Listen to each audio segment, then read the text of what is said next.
రొట్టెలు చేసిన తర్వాత రోజు నాకు ఇదొక పని అనమాట. ఎందుకంటే నేను కింద కూర్చొనే చేస్తా కాబట్టి, కింద అయినా ఒక కవర్ ఏసుకోవచ్చు కదా అనిపిస్తది.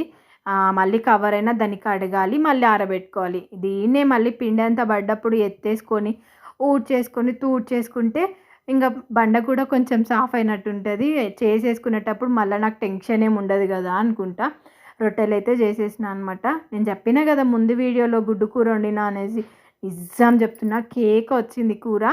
నాకైతే ఎండు చేపల కూర వండుకొని తినాలని ఉంది. కానీ అస్సలు వండుదాం అనుకుంటా చూసినప్పుడల్లా డబ్బాలో ఉన్నాయి. ఇంట్లో ఎవ్వరు తినరు. మళ్ళీ పచ్చి చేపలు కూడా చేపల పులుసు చేసుకోక ఎన్ని రోజులైపోయిందో. గుడ్డు కూర ఎక్కడ పోయింది, చేపలు ఎక్కడొచ్చినాయి. అరే మీతోని మాట్లాడుతుంటే మీకు అన్నీ చెప్పేయాలనిపిస్తుంది. నా మనసులో ఏమనుకుంటానో అది అన్నీ మీకు చెప్పాలనిపిస్తుంది. ఎందుకంటే మీరు మేము అందరం ఒకటే కాబట్టి. ఇంకా రొట్టెలైతే చేస్తున్నా అని చెప్పినా కదా, మొత్తం పిండి అంతా ఊడ్చేసి తూడ్చేసుకొని కొన్ని నీళ్ళు జల్లేసి ఇంకా బండంతా సాఫ్ చేసేసుకున్నా.